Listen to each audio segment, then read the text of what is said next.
Welcome to this class of Abstract Algebra for BSc third year students. I am Dr. Priya Solomon, Associate Professor in Department of Mathematics at Government Mira Girls College, Udaipur. आज के lecture में हमारा topic of discussion रहेगा linear combination of vectors. सबसे पहले हम देखेंगे कि लीनियर कॉम्बिनेशन ऑफ वेक्टर्स या सदिशों का एक घात संचय किसे कहा जाता है। तो मान लीजिए V वेक्टर स्पेस है, इसमें से हम n वेक्टर्स ले रहे हैं, alpha 1 alpha 2 up to alpha n, these are n vectors. अब हम n स्केलर्स लेंगे a1 a2 up to an, ये आपके फील्ड f के एलिमेंट्स हैं, दीज आर स्केलर्स।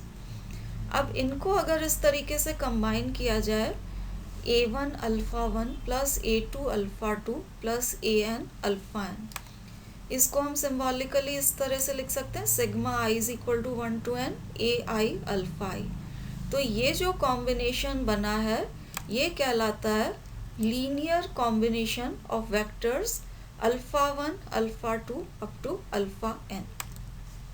अब आप देखिए लीनियर कॉम्बिनेशन बनाने में हमने क्या किया है, जैसे ये फर्स्ट कंपोनेंट इसका देखिए, स्केलर a1 का मल्टीप्लिकेशन हमने किया है वेक्टर अल्फा 1 के साथ, देन ये स्केलर अल्फा 2 का मल्टीप्लिकेशन अल्फा 2 के साथ, स्केलर an का मल्टीप्लिकेशन अल्फा n के साथ। तो ये स्केलर मल्टीप्लिकेशन हुआ है हर एक टर्म में, और फिर इनका वेक्टर एडिशन हमने किया है।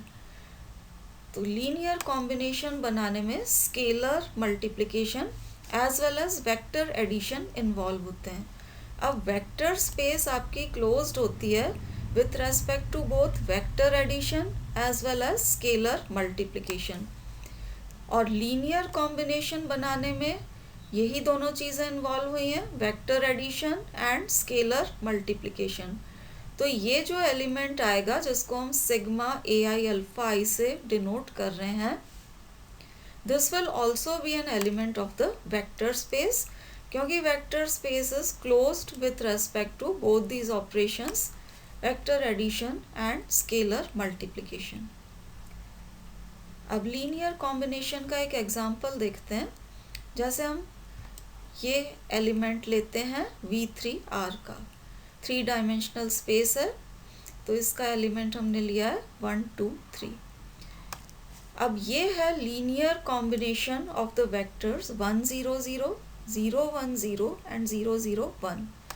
अब ये किस तरह से होगा, आप देखिए, ये जो 1 2 3 था इसको हम लिख सकते हैं 1 into 1 0 0 plus 2 into 0 1 0 and 3 into 0 0 1। तो ये 1 2 एंड 3 स्केलर्स हैं, फील्ड के एलिमेंट्स हो गए, जो कि इस केस में फील्ड ऑफ रियल नंबर्स है। तो ये स्केलर जैसा हम कॉम्बिनेशन में लिख रहे थे a1 alpha 1 then a2 alpha 2 plus a3 alpha 3, ये लीनियर कॉम्बिनेशन आप ले रहे हैं। तो देखिए फर्स्ट पोजीशन पे सिर्फ यहाँ से एलिमेंट आएगा, क्योंकि यहाँ और यहाँ 0 है, तो फर्स्ट पोजीशन पे आपको मिलेगा 1, सेकेंड पोजीशन पे 2 इंटू 1 और थर्ड पोजीशन पे 3 इंटू 1। तो ये आपका हो जाएगा इस एलिमेंट, इस वेक्टर 1 2 3 के बराबर। तो 1 2 3 को क्योंकि इस तरीके के फॉर्म में हम लिख पा रहे हैं, हम कह सकते हैं कि 1 2 3 is a linear combination of these vectors 1 0 0 0 1 0 and 0 0 1। Her vector given vectors का लीनियर कॉम्बिनेशन हो ऐसा ज़रूरी नहीं है। तो नेक्स्ट एग्जाम्पल में हम देखेंगे कि अगर कोई आपको वेक्टर दिया हुआ है तो वो गिवन वेक्टर्स के लीनियर कॉम्बिनेशन के फॉर्म में किन कंडीशंस में एक्सप्रेस किया जा सकता है। तो एग्जाम्पल आप देखिए, यहाँ हमें वेक्टर दे रखा है ये 2 2 3। अब क्वेश्चन है कि is this vector 2 2 3 a linear combination of alpha 1 alpha 2 and alpha 3। ये अल्फा 1 अल्फा 2 एंड अल्फा 3 भी आपको वेक्टर्स दे रखे हैं। तो पहले तो आपको पता लगाना है कि क्या इस वेक्टर को अल्फा 1 अल्फा 2 एंड अल्फा 3 के लीनियर कॉम्बिनेशन के फॉर्म में आप एक्सप्रेस कर सकते हैं या नहीं। और अगर एक्सप्रेस कर सकते हैं तो if so you have to express it as a linear combination of the above vectors. तो अब देखिए सॉल्यूशन इसका, अगर ये वेक्टर 2 2 3 लीनियर कॉम्बिनेशन है अल्फ़ा 1 अल्फ़ा 2 एंड अल्फ़ा 3 का, तो हम स्केलर्स निकाल सकते हैं a b and c such that a alpha 1 plus b alpha 2 plus c alpha 3 इसके बराबर आ जाए 2 2 3 के बराबर। अब यहाँ हम अल्फ़ा 1 अल्फ़ा 2 एंड अल्फ़ा 3 की वैल्यू सब्सटीट्यूट करेंगे, तो ये हो गया a, this is alpha 1, b alpha 2 plus c alpha 3, this should be equal to 2 2 3। Left hand side को आप सिंप्लीफाई करिए तो फर्स्ट कंपोनेंट यहाँ से आएगा 2a plus b and plus 3c, तो ये हो गया 2a plus b plus 3c। Second component will be यहाँ से a minus b plus 2c, तो ये a minus b plus 2c and third component इसी तरीके से 4a plus 3b and 6c and this should be equal to 2 2 3। अब corresponding components को आप इक्वेट करेंगे तो ये नीचे वाली तीन इक्वेशंस आपको मिल जाएंगी। जैसे यहाँ पर आप देखिए first component 2a plus b plus 3c, ये होना चाहिए 2 के बराबर। This second component should be again equal to second component here 2 and 4a plus 3b plus 6c should be equal to 3। तो ये हमें तीन equations मिल गई।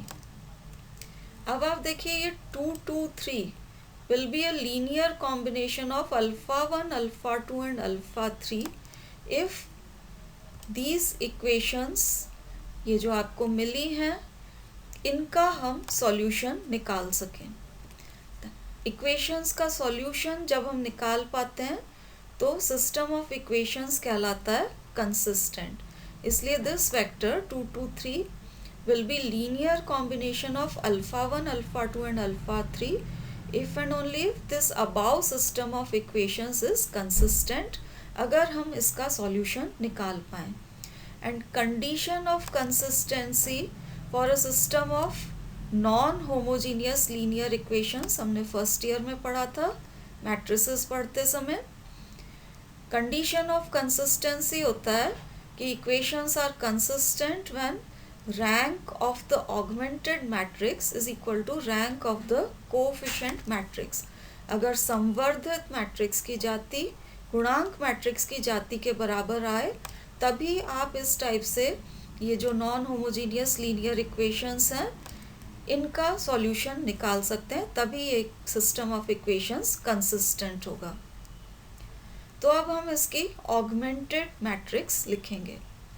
ऑगमेंटेड मैट्रिक्स लिखने के लिए कोएफिशिएंट्स मैट्रिक्स यहाँ से लिखी जाती है, ये 2 1 3 1 -1 2 4 3 एंड 6 ये कोएफिशिएंट्स हैं। तो कोएफिशिएंट से जो मैट्रिक्स बनती है ये पार्ट है आपका कोएफिशिएंट मैट्रिक्स, और ये जो कांस्टेंट्स यहाँ पर आ रहे हैं राइट हैंड साइड पे ये बीच में पार्टीशन लगा के ये कांस्टेंट्स लिखे जाते हैं। तो ये जो पूरी मैट्रिक्स बनती है ये कहलाती है आपकी augmented matrix, matrix of coefficients together with this matrix of constants. तो ये आपकी ऑगमेंटेड मैट्रिक्स है। अब इस ऑगमेंटेड मैट्रिक्स का रैंक हम निकालेंगे। अब ये देखिए ये ऑगमेंटेड मैट्रिक्स हमने लिखी है, इसका अब हम रैंक निकालने के लिए प्रोसीड करेंगे। तो रैंक निकालने के प्रोसीजर में ये फर्स्ट जो डायगोनल एलिमेंट है इसे हमें 1 बनाना होता है। तो इसको 1 बनाने के लिए आप देखिए यहाँ जो सेकंड रो थी यहाँ पर 1 आपके पास अवेलेबल है। तो अगर हम फर्स्ट एंड सेकंड रोज को इंटरचेंज कर देते हैं तो ये फर्स्ट पोजीशन पे हमें 1 मिल जाएगा। तो हम पहला ट्रांसफॉर्मेशन कर रहे हैं R1 and R2 first and second rows को इंटरचेंज कर रहे हैं। तो अब देखिए ये अगली स्टेप में जो आपकी सेकंड रो थी उसको एज फर्स्ट रो लिख दिया है, और जो सेकंड रो यहाँ पर लिखी है वो आपकी ओरिजिनल मैट्रिक्स में फर्स्ट रो थी। थर्ड रो में हमने कोई चेंज नहीं किया है। फर्स्ट डायगोनल एलिमेंट 1 बनने के बाद अगला स्टेप ये होता है कि इसके नीचे के दोनों एलिमेंट्स को आपको 0 बनाना होगा, यूजिंग रो ट्रांसफॉर्मेशन। तो इसे 0 बनाना है यूजिंग दिस, तो आप करेंगे R2 माइनस 2R1, और इसे 0 बनाने के लिए R3 माइनस 4R1। तो ये जो हमने ट्रांसफॉर्मेशंस यहाँ पर लिखे हैं, रो ट्रांसफॉर्मेशंस, ये इस हिसाब से लिखे गए हैं कि डायगोनल एलिमेंट्स के नीचे वाले एलिमेंट्स ये दोनों 0 बन जाएं। तो अब आप देखिए ये ट्रांसफॉर्मेशंस जब आप करेंगे तो फर्स्ट रो में कोई चेंज नहीं है, एज सच लिखिए। सेकेंड रो में आपको R2 माइनस 2R1 करके लिखना है, और थर्ड रो में R3 माइनस 4R1 आप करेंगे, तो ये आपको मैट्रिक्स इस तरह से मिल जाएगी। अब नेक्स्ट स्टेप होता है कि ये जो अगला डायगोनल एलिमेंट आ रहा है इसे हमें 1 बनाना है। तो इसको 1 बनाने के लिए हम ट्रांसफॉर्मेशन कर रहे हैं, सेकेंड रो को 3 से डिवाइड किया। तो फर्स्ट रो में देखिए कोई चेंज नहीं है, फर्स्ट रो एज सच लिखी है। सेकेंड रो ये जो थी इसको हम 3 से डिवाइड करेंगे, तो यहाँ 3/3 होके 1 आ जाएगा, और बाकी ये दो एलिमेंट्स भी हमने 3 से डिवाइड कर दिए हैं। थर्ड रो में भी यहाँ पर हमने कोई चेंज नहीं किया। अब नेक्स्ट स्टेप ये है कि ये जो डायगोनल एलिमेंट 1 बन चुका है, इसके नीचे वाले एलिमेंट को आपको 0 बनाना है। तो इसे 0 बनाने के लिए आप करेंगे R3 माइनस 7R2। तो ये अगला ट्रांसफॉर्मेशन डायगोनल एलिमेंट के, सेकेंड डायगोनल एलिमेंट के नीचे वाले एलिमेंट को 0 बनाने के लिए किया गया है, R3 माइनस 7R2। तो वंस अगेन आप देखिए first row and second row में कोई चेंज नहीं है, सिर्फ थर्ड रो को आपको चेंज करना है। तो R3 माइनस 7R2 आप करेंगे तो थर्ड रो इस तरह से ट्रांसफॉर्म हो जाएगी। अब आप देखिए रो ट्रांसफॉर्मेशन करके हम किसी भी रो को 0 नहीं बना पाए हैं। तो क्योंकि कोई रो 0 नहीं बन पाई है, तो ये वाला जो पोर्शन था पार्टीशन के लेफ्ट हैंड साइड वाला, इसके लेफ्ट हैंड साइड वाला पोर्शन आपकी कोएफिशिएंट मैट्रिक्स वाला पोर्शन था, इसमें भी 3 नॉन ज़ीरो रोज आपको मिल रही हैं। और अगर पूरी ऑगमेंटेड मैट्रिक्स देखें हम, तो इसमें भी 3 नॉन ज़ीरो रोज आपको मिल रही हैं। इसलिए चाहे ऑगमेंटेड मैट्रिक्स लें या कोएफिशिएंट मैट्रिक्स लें, दोनों में ही 3 नॉन ज़ीरो रोज हैं, इसलिए दोनों का रैंक 3 के बराबर होगा। और जब इन दोनों के रैंक्स इक्वल हो गए हैं, तो हम कह सकते हैं कि these equations are consistent and we can find a solution.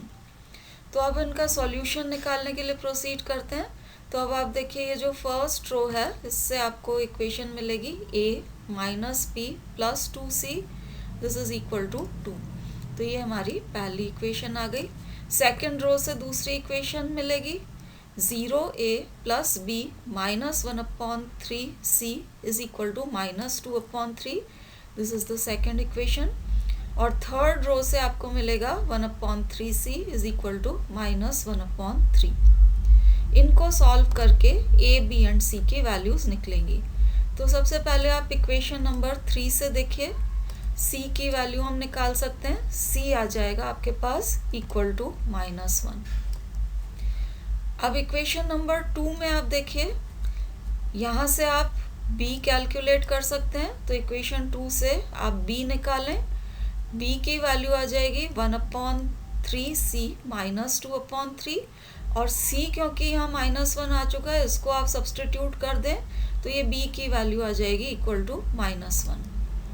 अब b एंड c दोनों निकल चुके हैं, तो अब हम इक्वेशन नंबर 1 को यूज़ करेंगे। इक्वेशन 1 से आप a निकालिए, तो a की वैल्यू आएगी a is equal to b minus 2c plus 2, और ये b एंड c जो आपने निकाले हैं यहाँ सब्सटीट्यूट कर दीजिए, तो ये a की वैल्यू आपको मिल जाएगी 3। तो ये a, b एंड c तीनों की वैल्यूज़ निकल गई हैं, क्योंकि ये इक्वेशंस कंसिस्टेंट थी, तो हम a, b एंड c की वैल्यूज़ निकाल पाए। अब a, b एंड c जैसे ही निकले, जो आपका गिवन वेक्टर था ये 2, 2, 3, इसको हमने इस तरह से लिखा था। तो अब आप a की वैल्यू सब्सटीट्यूट करिए, a 3 है तो 3, 2, 1, 4 plus b that is -1, 1, -1, 3 and c is -1, तो -1 × 3, 2, 6। तो ये हो गया linear combination of these 3 given vectors. So this ends our discussion on linear combination of vectors. अगले लेक्चर में हम जब लीनियर स्पैन डिस्कस करेंगे तो ये लीनियर कॉम्बिनेशंस को हम यूज़ करेंगे. Thank you for watching.